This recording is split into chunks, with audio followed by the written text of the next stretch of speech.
In his early 20s, Brodie felt invincible, approaching life like the world revolved around him as he chased one high after another. It wasn't long till Brodie had his first child unplanned at a time he was far from ready to accept responsibility, refusing to change his party lifestyle. His recklessness carried on, and before long he fathered a second child with another woman, and then a third. Still, it wasn't the wake-up call. He needed to grow up and settle down, and the tumultuous relationship ended with him walking out, much to his regret. Brodie had never given his mental health the time of day, thinking it was a waste of time and living by the traditional Aussie throwaway line, "You'll be right." But eventually, he wasn't. When the party finally ended, the lights came on and Brodie was left with nothing but his mistakes and the realisation that he had only himself to blame. Living back with his parents alone at 29 after another breakup, Brodie was in such a hole he didn't think he'd see 30. That's when he finally reached out and started climbing. This is Brodie Toomey. Welcome to Young Blood, the volunteer video podcast dedicated to young men's mental health. I'm your host, Cal McPherson, and this is a platform for young men and their loved ones to share lived experience stories and show that no matter what you're going through, you're not alone. Suicide is the number one killer of young people, and changing that starts with speaking up. So let's do it. This show touches on some tough topics that may provoke strong emotions. If you find anything in this chat distressing, please do whatever you need to do to look after yourself. Brodie, what was your dad's definition of a man? Very respectful, fun, authoritative, and had a lot of compassion and was very loving and caring person. What about when he was raising you? I don't have a problem with my childhood. Mum and dad raised me great. Dad raised me perfect, I was always happy. He always did everything for me. Anything I wanted, he gave me. Had some old school traits about him. It was a bit of tough love, but at the same time, he was very compassionate and gave great advice, and it was the proper advice. As a kid growing up, I definitely got disciplined. He was right. I don't think there was anything wrong with, him disciplining me when I was out of line. So how did you grow up perceiving what it was to be a man? I thought, growing up, you be a man, play sports, you lift weights, eventually, you have a girlfriend, get married, kids, stuff like that, have a family house. That's how I grew up thinking that's how, I was going to grow up. How did that start to play out from the time you were in your late teenage years? My late teenage years was awesome. I had a great time, and to, from 16 towards 19, going into my early 20s, I had the best time. I was flying high, playing sports, dating, it was fine, I had everything. Self-esteem, I was really mentally really in a good nick, good body, doing gym, doing heaps of sports, I viewed myself as I wasn't arrogant, but I was I knew that I was in good shape mentally and physically, and I was having luck with the ladies, whatever it may be, luck in life. I had a good job, so it just played out really well. And how did you treat people around you? Disrespectful, yeah. So I was very self-centered going into, the early 20s. I was a very selfish person, it was my way, I guess that I got a bit confused, in my early, manhood, I guess you could call it, as from 18 onwards, I was just a bit I'm going to do what I want to do. And it was complacency at its best, probably. Had you been like that previously? No, definitely, as I recall, probably when I was getting to about 20, 21, it definitely changed a lot as a person. Probably from the good luck that I had, or just that high of life, I definitely was going down the wrong path, even though I didn't see it. So what do you attribute that to, your change in personality? Look, I can't give an exact reason. My parents didn't treat me wrong, my friends didn't treat me wrong. I guess it was the lack of knowledge, lack of wisdom, lack of experience. It was just you're a young boy, you're getting out there, and you're experiencing life, and you're gonna make mistakes. And I made too many mistakes, but not knowing that and not experiencing enough life, maybe not conversing with my parents and talking to older people, I didn't ask my dad or my parents what was right and what was wrong. I was I'm just going to go do it. Having so much fun, partying, all the stuff that you do at a early adulthood, I was doing, and I got complacent thinking that it would last. This high would last forever, And what came into your life as a consequence of that? having that, high in life, the girls dating, clubs, partying, whatever it may be, friends. I had heaps of friends or popular group, whatever, sports, great. Then I hit 23 and I had an unplanned child with a woman. And that's where it all kind of, the rock was starting to tip, if you could say it like that. Yeah. How did you approach your relationships with women? Yeah, not good. Not good. Look, I'm not going to lie. I was very careless, and thinking that, I'm always going to have a woman, you can do what I want. As time went on, I was just, that respect level went down, the care went down. I was just like, I was too worried about experiencing life, experiencing the traveling, experiencing the clubbing, the festivals, the drinking, all that kind of side. I wanted to just enjoy life first. And when I got to that point, when I had an unplanned child at 23, I was just like, didn't get it through my head. It just didn't compute to me, How did you respond when you had your first child? That's a massive responsibility, and obviously it puts a hole in the sails of wanting to go out and do whatever you want all the time. So how did that impact you? It impacted me really badly, actually. I really reacted really badly to it. At the start, I pretty much said I'm not ready to have a child, and I was hoping that the woman at the time would have an abortion. As bad as it sounds, I was at that point, 23. Now I think about it, I was a very bad person. I said I didn't want the child. I went on a holiday and I came back and I found out that she was still having it. And I reacted really badly, and look, I didn't take it well. I didn't want, for her pregnancy, I wasn't there. I showed up at last minute, but yeah, not well. So on reflection, where were you at mentally at that point in your life? It sounds like you were really scared. Scared, very scared. But at the same time, my early 20s was just such a high. I was on such a high.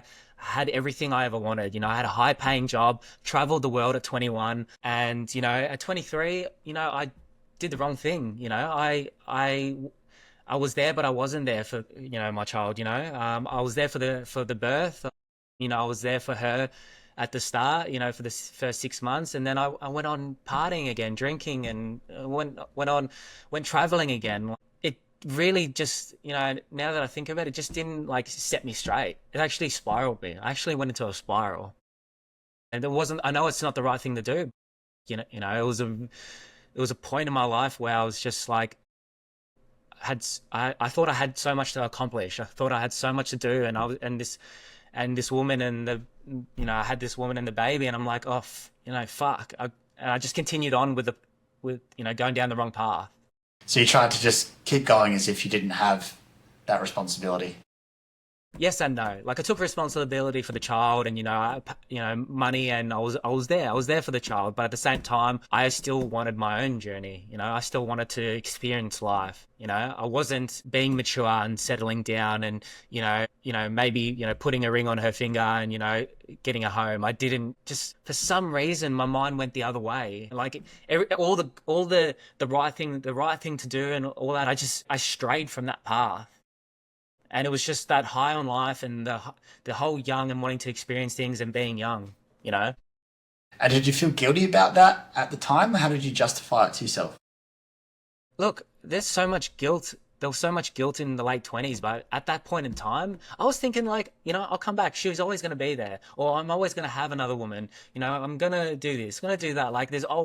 I'm just like, nothing can go wrong. Nothing can go wrong. I'm a semi-decent looking bloke, good looking bloke, I'm still going gym, sports, whatever. I'm just invincible, and I'm just so complacent, very complacent. What about your parents and people in your life who cared about you? Did they call out your behaviour?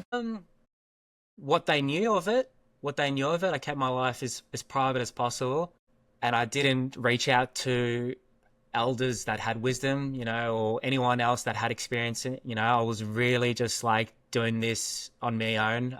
My mum and dad, I know I put my mum and dad through hell. They tried to give me advice when possible, but there was only so much they could do. What was the thought process? I'm having fun. I'm having so much fun, the kid's going to be there, the mother of my child's looking after him, like, she, like, me and her had on and off relationship, whatever.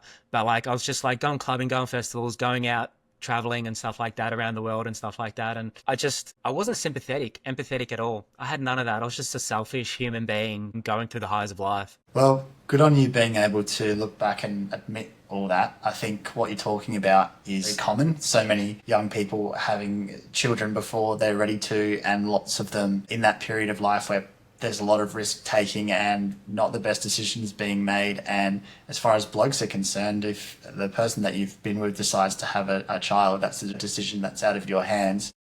Yeah. And talking about not being ready for something as huge as that, and not being in a place in your life and still being very young and wanting to continue on the path that you were on. I think most young men who are living in a similar way and then end up in that situation would go through much of the same thoughts and much of the same, I guess, questions around what they were going to do. And I've known people in my life who were doing that, who were that age back when I was that age, and ended up having kids and went the other way, just fully took it on. I think in some ways would have always felt like they missed out on part of that time in their life, but just embraced the fact that they were going to be a parent and just took it on with both hands. Of course, that's what society says, everyone should do that, and that should just be an automatic thing, and that regardless of your relationship with the woman or how old you are or the situation you're in, if you have a kid, then that was your decision, and now you have to drop everything else in your life and the direction you were going, and you have to live this other life instead. And if you don't do it, then you're a bad person, basically, is kind of how the story goes. And that's a huge amount of pressure on someone who's made one decision and actually doesn't want their life to go down that trajectory.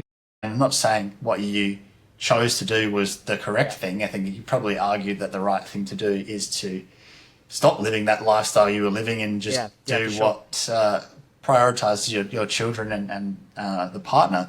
But I think it's certainly worth talking about the fact that there is all that cognitive dissonance and confusion, and if you do make the decision to throw away that whole fun lifestyle, I'm only young once, then you're going to have to grieve that life and potentially live with some regret, and that it can be really hard for people to know how they're going to respond in that situation and do the right thing, whatever the right thing is or not. It's a credit to you to be able to admit that now and look back and say that you were selfish and you should have behaved differently, but you didn't. And at the time, you felt a different way and you just weren't developed enough yet. And I guess that's a big part of it is if you're just in your early 20s, you're just still figuring it out, still figuring yourself out, especially in our Western society today, where people are growing up later and later and later. I think there's been plenty of people who would make the same decision that you made back then. This is why I'm trying to tell my story, because I know that there's a lot of 20-year-olds or, there's a lot of teenagers, males that are going to go through what I'm going to go through. And, if, I can help them, by telling my story, and hopefully it doesn't blow out like it did with me, it really blew out in my mid-20s, really towards the late. And I suffer it till this day because of the decisions I made, especially in my late 20s. Just explain that to me, it blowing out. Where did it go from having that first kid and continuing the party? What happened next? It's brutal. It's absolutely brutal where it goes now. And it's something I'm not proud of. So I had my first child at 23, and then I ended up nearly just under a year later having another child with another woman. I spiraled massively, making every wrong decision a 20-year-old can make. And it was absolutely brutal. Having 2 children to 2 different women going into my mid-20s, I made too many mistakes going forward. How'd you get yourself in that position? High on life, just being, a semi-decent looking bloke, just having, going out partying, being single, seeing women, friends with benefits, whatever it may be, dating other women, clubbing, all that kind of stuff. It still continued. I was starting to lose friends at this point, I'm mid-20s now. Losing friends because they're moving on? Moving on from the party life, moving on into stable homes and families, the stuff I was doing. My friends didn't agree with it, By the time I had my second kid, most of my friends knew, it's like, what are you doing, mate? What are you doing? And my parents were the same, were like, what are you doing? What were you doing by that point? I'm in damage control kind of. I'm still like a bad. I still thought I was a pretty shitty person, and I'm like, and I'm mid-20s, and I'm like, oh, I'm still gonna have some good luck. It's okay, I'm still riding that high wave, and it's okay, I've all right, I've had two children, okay, let's move on. Let's keep going, I wasn't with either of the mothers, going into about 25, 26. Then I went back to me oldest son's mother, and had a relationship at about 25, 26. That's when I was starting to like, oh, here we go, kind of thing. Let's try and see if this works, kind of thing. Why would you cheat? Why would I cheat? The adrenaline rush, man. I even think to myself now, what the hell was I doing, man? I just like couldn't stay tied down to one woman. Couldn't stay tied down, and I don't know why. I just wanted to just have my fun. And I still thought I was young, going into my mid-20s. This young cat just doing his thing, and it really backfired. Really did backfire. Did it stem from you just putting yourself first all the time? Yeah, I was putting myself first. I was a very self-centered, selfish person. Very, very, probably not a person many people wanted to be around, Look, I had my bad times, but then I had my good times. When I was good, the mother of my oldest child, she loved me to death. I was a very good, very social person. I was very, very cool person, to talk to socially. I wouldn't say that I was a bad person in that perspective. Like socially, I was very good. But then I just made really bad decisions, impulsive decisions, decisions that weren't great, but it was just like, oh yeah, I can do it, I'll be fine, it'll be fine, I'll always have this person here. And the cheating, how did that affect the women you were with at the time?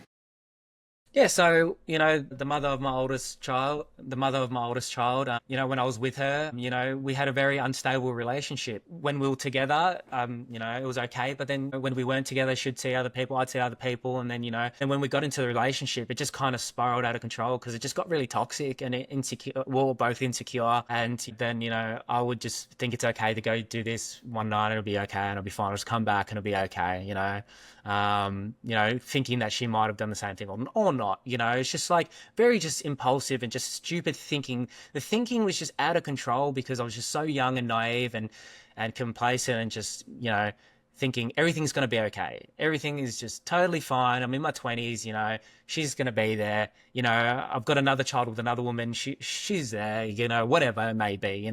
It's just really careless, really careless. And do you feel like you were hooked on the drama side of it? The adrenaline rush was crazy for me, through my early to mid 20s, just going clubbing and, whatever it may be, life in just general, just like, it was just an adrenaline rush. And I just molded myself into it all. I was stuck on a really bad path by then, a really toxic path. And I couldn't get out of it. Now I think, I don't know why you ask me now, but I don't think I could have got out of that path that I was on. I don't know why. I was just stuck on it. And I was just riding that train till it got to where it got. And just explain what that path was. I'm getting to 26. I'm living in a home with my oldest son and the mother. And then we decided to have another kid at 27. I had my daughter at 27. And, I thought, it's okay. Like, okay, maybe things are going to get better. I stopped, being, the whole clubbing side kind of thing by 27-ish. The clubbing and such bad decisions to an extent, and then my relationship spiraled out of control at 26, 27, really spiraled out of control, just toxic arguing, all that stuff that happened made me spiral again. I spiraled again, it was like an uncontrollable spiral again out of life. What was the spiral like the second time? By 27, I'd lost my job. Lost most of my friends, if all of my friends. I lost the respect from anyone that ever loved me. It was getting really lonely. Mental health was down the drain by 27. 25 was where it started. But by 27, I was really, the depression, anxiety, it all just kicked in. It all really just kicked in. I was bottling everything up. The arguments I was having with the mother, bottling up, losing friendships, the sadness. The waves were starting to get less frequent. Like I wasn't just high anymore, the high of life. It was just ups and downs and slowly up and down, going all the way down. And realizing the gravity of the decisions that you'd made in those years and that they would have flow-on effects and that the party stops eventually, but some of the decisions that we make, the effects of those don't necessarily. So for you, when you were struggling with your mental health, I mean, it doesn't sound like you were particularly conscious of your mental health up to that point. I was oblivious to mental health. I was oblivious to anxiety and depression. I didn't even know I had it at 25. I was going through absolute hell, but I didn't know it. I didn't know it. I was still on a high. You know, I still had, you know, I had a girlfriend at 27. I had 2 kids, and another, so 3 kids, but 2 kids in the household, you know, that I was living in. I was battling through it. I must have, I don't know how I got through it, you know, just the anxiety every day and the just bottling all the troubles that I had up and all the mistakes that I made through my 20s. I'm just like, now it's coming for me. Like, it's like someone's chasing me, you know? Like, I'm like, I didn't even know it at that point. It's like this ghost behind me and he's coming for me. Getting to about 27, 28 when I lost my job, and then I left my girlfriend at the time. I left her with the two kids. Then that's where it starts to go downhill. What line of work were you in? So I was a building surveyor.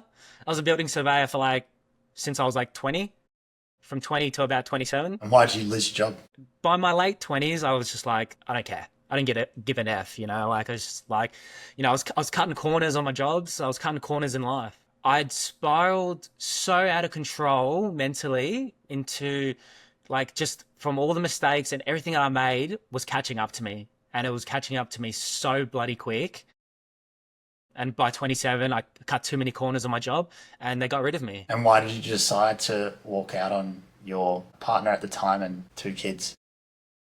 It was a toxic relationship, arguing in front of the kids. We split up just before the birth of my daughter. And then it was just on and off, and it was just toxic. It was just toxic. And I was thinking to myself, do I stay around for this? You know, my kids are witnessing this, you know, just the toxic arguing, you know, nothing like, I didn't do anything physical. There was nothing physical about the toxicness. It was just a lot of yelling and arguing in front of the kids. And I thought, do I stay around for this or not? And, you know, there was a little wave of high in my life at that point where I was just like, you know, I'm still young. I might find somebody else. I'll find somebody else. I'll just go. It's okay. I'll go. And, you know, I look back on it now and I probably abandoned my kids at that point. And it's probably not the smartest thing to do. Maybe I just should afford just a little bit longer. Maybe not, you know. Some people, you could argue the point, you know, should I have just stayed around and argued in front of my kids a bit more? Maybe not. I chose to leave. And I left, lost my job just before my 28th birthday. Now I'm going through hell. Like, I'm going through it mentally. Like, I'm back at home. I'm living at my parents' house again. And I'm like, I'm 28 living at home. Like, what am I doing, you know? What was it like for you to walk out on your kids? I mean, what feelings did that bring up? Deep regret, very deep regret. This is a classic, the grass isn't greener on the other side moment. Deep regret. I broke her heart. I know she was shattered. And I know my kids were young, but, you know, they suffer till this day, you know, not having that father figure around 24/7, you know, those 2 kids. Deep regret is all I can really say. I regretted it. That moment I left was like, I stuffed up. You know, I shouldn't have left. Did you try to go back? Yeah, I tried to go back. She wouldn't have it. She was like, you left. And then trying to co-parent with her, you know, and me being single again, I'm just like, damn, what the hell? Like, what do I do? Like, the whole clubbing and the single stage was like, that was gone. Like, you know, the clubbing, the drinking, you know, dabble in a bit of, you know, if there was a drug there or 2 or whatever. Like, I had no friends at that point. I'm like nearly 28, no friends, family, you know, probably disgusted of what I've done in my 20s, you know, like, what do I do? Like, I was lost, lonely, and we'll get to it, but, you know, I was in a deep hole. And no friends because you hadn't treated people well, and so they dropped you? Yeah, pretty much, you know. I was just, wasn't a good person. The decisions I was making, not many people could be on board with that. And, you know, I was starting to my late 20s thinking of all the mistakes and all the decisions I've made. Like, what the hell had I done? Like, I respect the people that left me, you know, the friends that left me. Like, if I was to witness what I was doing, I couldn't be on board with that, you know. Having 2 children to do different women, you know, the toxicness that, you know, was happening throughout my life, you know, the spiral downwards, you know, the clubbing, the endless clubbing when I had kids and I should have just, you know, sat down, stayed put, being a mature adult, mature man, like man up, have a job, stay with the mother of your children and move on with life. Just a normal life. That was just out the window by my late 20s. I was in a dark hole. I was in a really dark hole, The depression and the anxiety had just multiplied by 1,000. I had no job, no life. I just like nothing. I got nothing, man. I was just like, no job, no vision, no purpose in life. And I've always, going through life, if I have purpose, that I'm able to move forward because I know if I got purpose. I was lonely. I was in a dark hole, just lonely. I really can't I'm trying to think of the words that I can explain it to people, explain it to you. I was just in such a dark hole, miserable, sad. I'm having mini attacks in my inside, mini anxiety attacks. Like I was just so lonely. No one to comfort me. My parents were always there for me. Look, throughout my 20s, my parents were always there. Are you okay? Have you eaten? Got water? My brother and sister, amazing people, doing their thing. But I don't blame my brother and sister because they had their own lives to go on with. They're young people and they're all going on with their lives, and that's fine. I wanted the best for them and I didn't want my sadness brought upon everybody else. So I really just bottled everything up. And by 28, I was having suicidal thoughts by 28, and that's really sad. That is really sad. At such a young age, at 28, suicide was on the cards. It was up high on my list. Could you talk to your parents or your siblings honestly about what you were going through? No, I was ashamed. I was ashamed of myself, and I was full of regret and sadness. I'd begged the mother of my oldest child. I begged her to come back. I was like, please let me back. I want a normal life. I want everything that I probably, everything that a man could desire, a family, a home, just the family to come home to, just happiness. That small happiness. It wasn't even rich. Like I was making 150K a year doing building surveying, and I traveled, I did all that stuff, and I was like, nothing compares to it. It wasn't the money that I wanted by my late 20s. It was that family, that home, the stability, and I couldn't talk to anybody about it. I was just I couldn't talk to anybody. My siblings are too young. They hadn't experienced enough. The advice that they could have given me was nothing. There was no outlets. There was no people to talk to. Like there was none of this stuff where I could speak to someone that I relate to. You know what I mean? Like, I refused to see a psychologist. Speaking to my parents or any friend that I had left was off the cards. Nor would they understand what I was about to or going through. They wouldn't have understood it. Too ashamed to seek help from a doctor or a psychologist? At 30 now, I believe in a psychologist and I believe in all that. But back then, in my 20s, didn't believe in it. Just thought it was bullshit. Just thought it was just like, they charged too much. Like, it's just like, what can they do to help me? Didn't believe in any of it. I didn't believe in the mental health thing. I was just like, and it just annoys me to this day. Like the mental health side of it was ignored through my 20s. Didn't want to know above it. It had no knowledge of it. Didn't care, and I was getting to my late 20s, starting night shift. I started night shift when I was 28, and little did I know with night shift it was the worst for mental health. It was like just completely like, I'm just so stupid. I'm making stupid decisions after stupid decisions. Started night shift, like, what am I doing with my life? Like, it's just like, no one could help me. No one could, make a decision for me. I was just making these decisions on the fly, impulse, just, let's see where it goes. I've got nothing, And then disrupting your sleep pattern as well, working nights, probably the worst thing you could do in that sort of a headspace. Was there any acknowledgement of mental health in your house growing up? Nope. No mental health conversations at all. My whole 20s, teenage years, nothing. Not a can of well, just man up, you'll be right. Like it's just like just the same stuff that men are going through today. It's just like even the friends, just you'll be right, mate. You'll be right. There's always another woman. Oh, there's always another, job. There's always another this, always another that. But you'll be right. So never addressing the underlying feelings that are causing the behaviours because you didn't believe in them. Didn't believe in it, man. Didn't believe in it at all. And even coming to 28, 29, like I was still like not educating myself on it, just going through night shift, going through the hells of night shift and just like spiraling again. And this time I'm spiraling out of control. By 28, going into nearly 29, I'm just out of control. Out And of control. refusing to look for help from anywhere. I mean, sound like you were quite mentally ill at that point, so it's not like you're thinking logically, but was it like you were punishing yourself? Well, yeah. See, now I think about it, I got to the point. I'm at, you know, I, I'm at 28, 29, and I'm not right to make decisions. I wasn't right. I'm not in that right headspace. I'm not healthy. I'm not healthy at all. And I'm going about this delusional life like, yeah, I'm okay. I make some friends at work, whatever. Like I'm living at home, I'm saving money or whatever it may be. I was just quite in just I don't even know what to say. Yeah, I don't know. I go blank. I just don't know what I was doing. Not in any mental capacity. Okay.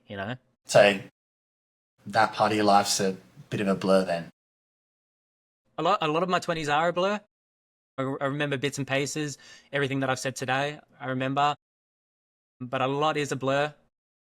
You know, 28 was the biggest struggle of my life. Whether I was going to make it to 30. Whether what was I going to do with my life. And now going into my last few years of my 20s, I'm just like I'm stuck in this hole and I'm just trying to reach out. I'm just trying to grab onto anything. I want that relationship. I want that love. Like, and now I'm starting to think all the things that I should have thought about when I was younger. I want love, I want care, I want a home. And they're just so far up there and I can't get them. Now the high of life is gone. My high of life is not there anymore. I'm down the bottom. I'm just ruined at this point. And now all the things that, I ever wanted, I can't get. Yeah, and it's not like all that stuff is necessarily owed to you. You need to earn. Yeah. So that's why we value relationships and having a home and having a family so much. Is partly because it's not an easy thing to do well and to do in a healthy way. And I suppose especially painful for you because you'd actually created a family, and then because you weren't ready and because you were selfish, you'd blown that and squandered it for yourself. Once you felt like you were ready and the party was over and you sort of came to and realised what you'd let go, I can imagine that there would be a lot of guilt there because you had that opportunity. I mean, it sounds like the person that you were with wasn't the right person, but you had that opportunity and you just didn't embrace it at the time.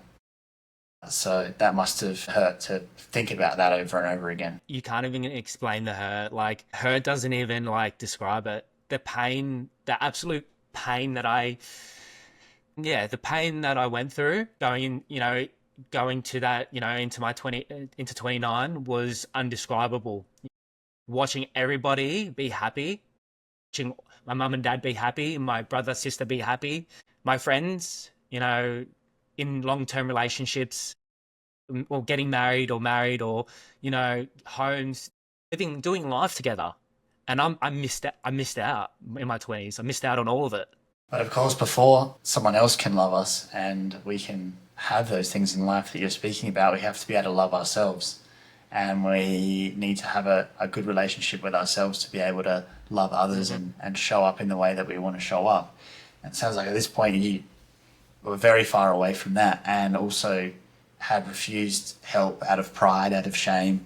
How did you stop spiraling down and actually start to get some wins on the board and start to build yourself back up? Relationships were my way out going forward. I tried to mask my unhappiness and the hate for myself and what I did by being in relationships. And all my relationships till this day have failed because of that. My last relationship is where I hit rock bottom, where she broke my heart and shattered me into a million pieces. And that was my point where I'm like, something's got to happen. Something's got to change. If I don't educate myself in mental health, if I don't educate myself in anxiety and depression, if I don't just bloody educate myself, don't mature up, all those things that I refuse to do, see a psychologist, be open to my parents, all those things that I should have done so many years ago. My last relationship taught me that, it's the time.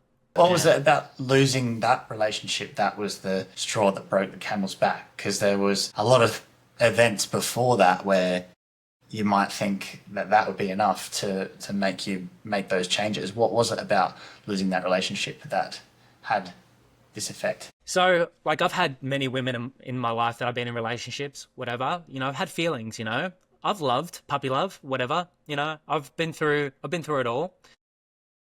But going into 29 years old when I met, that girl, I thought, enough's enough. You know, I'm gonna give my heart, to this girl, and I'm gonna ride the storm. You know, I'm working. You know, I'm working heaps by now. I'm still doing night shift. My mental health is down the drain. But I'm gonna give this one my heart. You know, I didn't really give my heart to many of my relationships in the past. Maybe the mother of my oldest child, I gave her a lot of my heart. But this last relationship I had, I gave her everything. And I wasn't equipped. I wasn't equipped mentally, going into this one. I wasn't educated on anxiety and depression, things that she may have been going through, and I was going through. I wasn't educated in any of that. But I'm like, I'm gonna go take a leap of faith, and I gave her my heart. And you know what? All those mistakes and all those things that I tried to bottle up and neglect, they caught up to me in this relationship, They really did. And it broke me into 1,000 pieces, Yeah. The reason why I want to talk about this one so much is because this one could have been prevented. Like, and the ending of this relationship could have been prevented if I was just a bit more knowledgeable, a bit more educated about mental health, because we were both going through it. And I was just like, oh, it'll be all right. We'll get through it, whatever. I didn't have the tools. I didn't have the tools to deal with anxiety. I didn't have the tools to deal with depression. I didn't go see the psychologist. I didn't put in that work for myself. And because of those reasons alone, it took a toll on my last relationship a lot. How did you start trying to address that gap? She told me, see a psychologist, educate yourself, Google it. Just Google it. Brodie, bloody Google it, And I'm like, at the start of the relationship, I was like, I'll get there, I'll get there. Not knowing that the effect is greater than anything. People going through mental health, women or men, she was going through it. And I didn't care enough to just educate myself. And that took the toll, And to answer your question is, I started seeing a psychologist through that relationship. Not enough, but I did. I started Googling, I started being more aware of not men's mental health in general. And that's how I started. What was that like, going to a psychologist the first time? It was embarrassing. My pride was shot, like I was scared, I'm on the verge of losing a relationship and I'm desperate to cling on to whatever I can.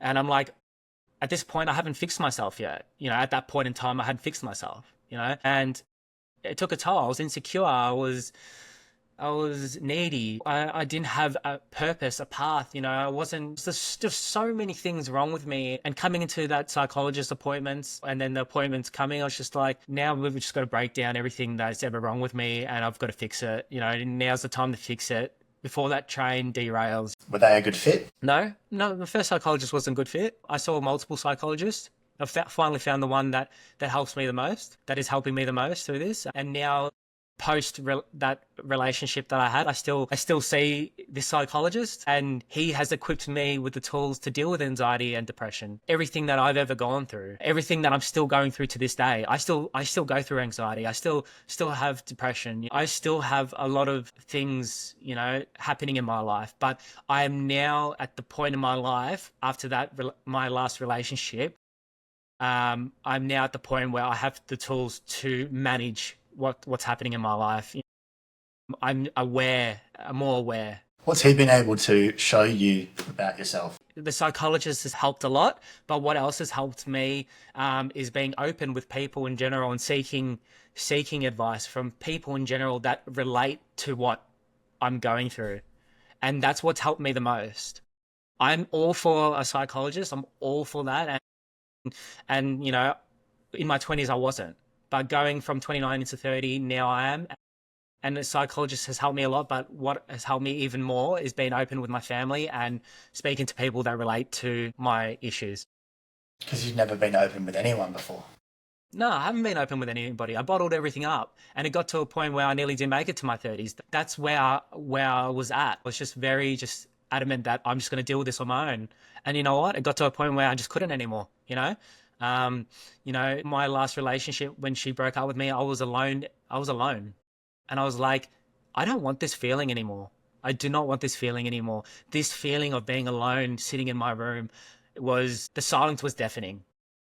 And, seeking help, you know, being open, I'm not going to say it's near saved my life. Near going forward, it's helped me so much. How has it changed your view of yourself, your relationship with yourself? Because you always thought, a man doesn't do that. I don't have any issues. I'm this version of an identity that you've crafted over so many years. And it's like being open and actually talking about what you were feeling was the last thing you could possibly do. So now that you've done that and that you've made that a big part of your life, how has that changed your view of yourself? I'm proud of the path that I'm on now. I haven't been a happy person inside at all in my 20s. I have started to forgive myself for all the mistakes I've made, but the path that I'm on now, I'm very proud of. I've got short and long-term goals, short, medium and long-term goals. And when I achieve those goals, I'd be happy to say, if I was a stranger, I'd be happy to have a beer with Brodie. And that's the person I strive to be. What are your goals, mate? I want to help others, because I don't want the young people that are about to go through their 20s to go through what I did. And I want to relate to the people older than me, that I've been through what they've been through at an early age, and we can relate. So my goals going forward in life is helping others. That's my medium to long-term goals, is helping others. And my short-term goals are getting to that, trying to get to that point where I can help others, start somewhere, go to the gym now, be more happy with myself going forward, be at peace. I know that my journey now, I'm going to be alone for that journey. And, and that's my fault for things that I've done in the past have set me to this point in life where now I'm going to have to do things alone, and be content with that for a little bit, I think what you probably already might have guessed and is likely to eventuate is that if you stay on that path that you're talking about and you do really invest in yourself with good intentions, and you don't expect anything in return from the world, and you put that out there, I think as you go along that path, you're probably likely to attract the right person. And while you're doing it, that's not the aim. So it's not like you're lacking something or someone in your life that you desperately need to feel complete. It's realizing that you need to do this for yourself and put that work in and become that kind of person. And then I bet you along that road, it'll attract the right person to your life. Well, it's funny you say that, because I don't want to keep going back to my ex and my last relationship. But you know what? Her decision on leaving me may be the best thing that will happen to me, because it's given me purpose. It's given me a new sense of direction. Like now that I'm on the path that I'm going on, and I'm kind of spiritual. My mum is very spiritual. Readings, the psychics, the Reiki healing, stuff like that. And, I've spoken to spiritual people, and they said, exactly what you're saying. If you just follow your path, go down it, put in the work, that someone might come around. And for a majority of my life, I have needed to fill the void in my life by having a relationship, by having a girlfriend, by having someone to cover up most of my issues. To not have to take a good hard look at yourself. That's the thing about being alone, which we can be so afraid of, is then it's just you.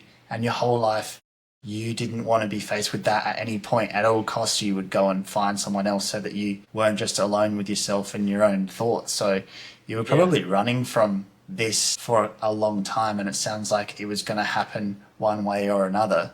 And so I think viewing your last breakup in the way that you do is a healthy way to view it, where that ended up being the push you needed to have this reckoning with yourself and become someone better and healthy, who's going to be better to yourself and better to other people in the future. Because the most important relationship we have is with ourselves. And if you don't have a good relationship with yourself, it's going to affect other people. And you're never going to be able to feel that lasting fulfillment and that happiness if under the surface you don't like yourself and you wish you were different, and you're just covering it up by distracting yourself with other people. As brutal as it's obviously been for you, and I'm sorry that you've been through such a painful time, and I understand the fact that you've put other people through a lot of pain as well and feel very guilty for that. But I think the most important thing with all this is owning up to those mistakes and not trying to pretend like things weren't your fault and that somehow someone else is responsible when you're a victim. And that's not the way to go about it, and that's not what you're doing. But I think fixing that relationship with yourself, that's got to be that top priority. And you've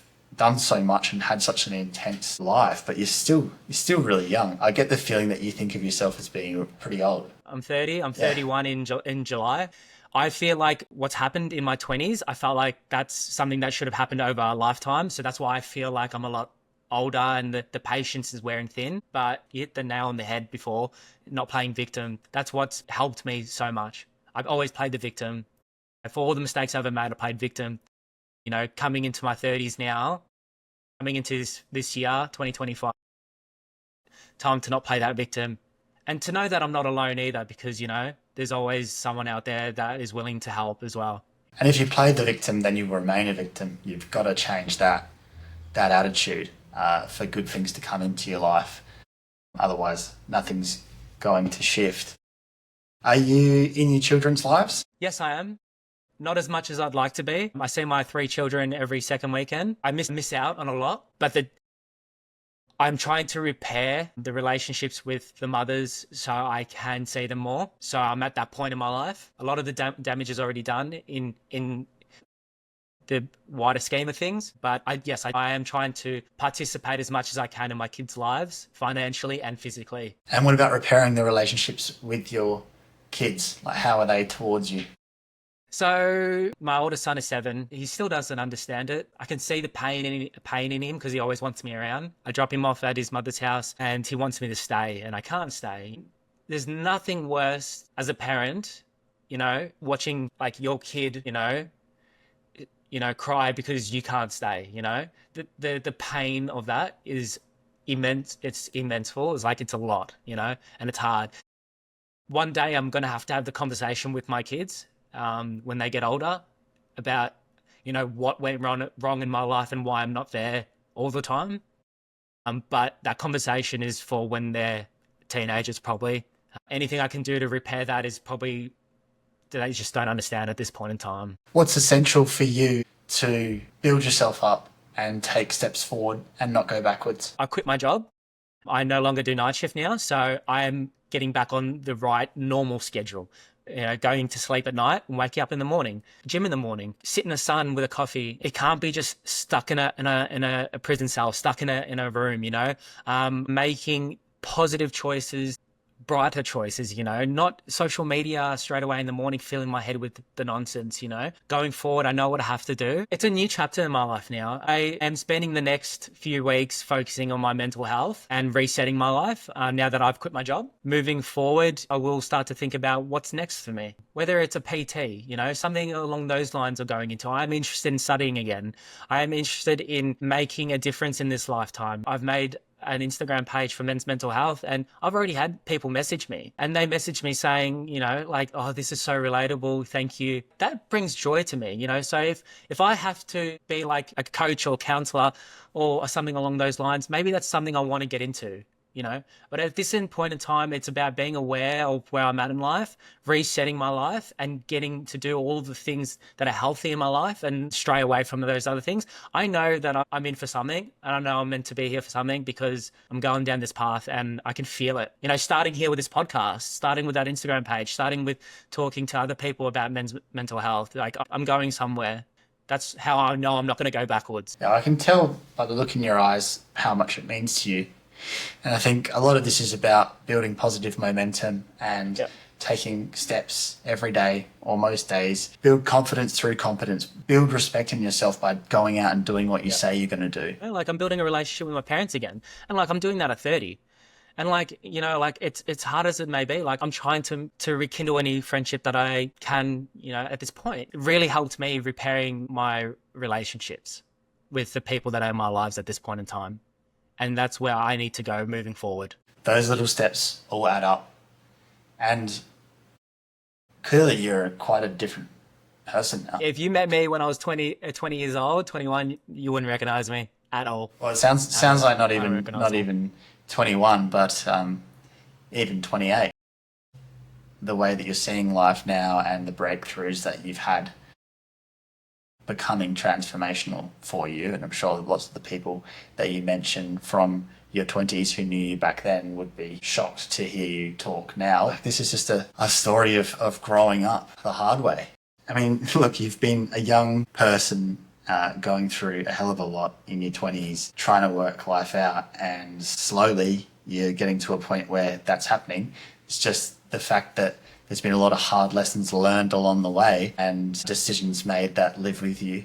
And I suppose that's the point that you're trying to make to anyone listening who's going through similar, and there's plenty of people out there like that. And I think the fact that you're able to reflect on all of that and clearly able to show how differently you think now and how you see life and that realization, you should be proud of that, man. And that's important to share, that you can make those decisions and you can feel the way you felt and you can get in a position like you've been in, and you can still be hopeful and optimistic and transform your life and be a positive influence for your children and the people around you. That's the reason I'm telling my story today. This is not the last time that I will tell my story, and that's to help those young ones that are 18 now. I hope that my story can help those ones, that are coming through now.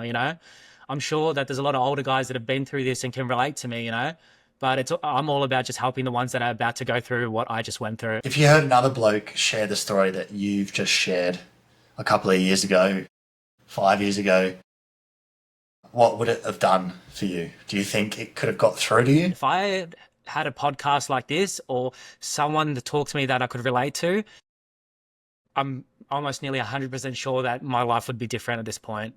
I didn't have this at all through my 20s. Didn't have no outlet. I didn't have no one. Like, there was nothing about men's mental health, going through my 20s. Nothing. Relating to other people and other people's stories, what's that done for you? It's been a lifesaver. Just speaking to people that relate, like speaking to people I know that went through what I went through, like, that's pain well shared. I'm not alone, like, there's too many silent soldiers, like, not talking, not telling their stories.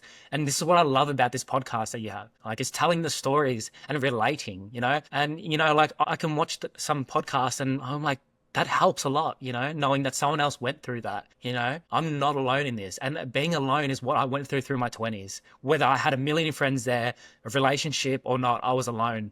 Family or not, I was alone for all of that. And, it killed me. Us talking right now, if I'd seen this when I was 25, it would have helped, possibly would have changed the lining of my path, But I certainly didn't have anybody to speak to. I didn't have any outlet or any website or any podcast to watch. Well, you're a very strong advocate for everything that we stand for on the show, mate. And I want to commend you for your honesty in sharing your story and admitting to a lot of stuff that's not easy to own up to, but totally necessary for you to be able to accept in order to move on into this next chapter of your life and try to right some of those wrongs and not forget that you're still only 30, man. I get that because you've been through so much and it's been so intense that you feel like you're a lot older or that you're behind. The fact is you are where you are and you've got the mindset that you've currently got and your heart's in the right place and you've got yourself out of that really dark hole that you were in. Things could have gone another way if you weren't able to open up and accept that you needed some help, that you couldn't just do it alone and you hadn't persisted and actually tried to find someone to help you with that and then go against every notion in your body which has always told you, like, no, don't talk about it, or that doesn't exist, or just please talk, man up and get on with it. Yeah. So you've obviously come a really long way, maybe not so much on paper in how you might compare to other people, but internally and with some of the most important things in life that are going to shape your entire future and the future of the people closest to you, you've come a hell of a long way. And I think it's going to mean that you have a much better story from here on out than you would have otherwise. So you should be proud of yourself for that. And there's a lot of work ahead to do, and there's only one man who can do it. Yep. And I would just say, just be kind to yourself along the way as well, because life's hard enough without beating yourself up. Just Yeah. Stick to what you're doing, stack up those little wins. It won't be too long before you look back and you really love who you are. I do believe that, mate. So Good times are ahead. Good times are ahead, for sure. Yeah, I'm going to be better for it. Good man. Thank you for sharing your story, Brodie. No worries, mate. Thank you for having me. That's it for this episode. If you like what we're all about, support us by following Young Blood Men's Mental Health on Instagram and Young Blood Mental Health on TikTok. Every podcast episode is recorded in professional quality video and they're all up on our Young Blood Men's Mental Health YouTube channel. So please show some love and subscribe. You can find everything there is to know about the podcast at youngbloodmensmentalhealth.com. And most importantly, please share these stories with anyone in your life who needs to know they're not alone. We're all in this together. Catch you next time.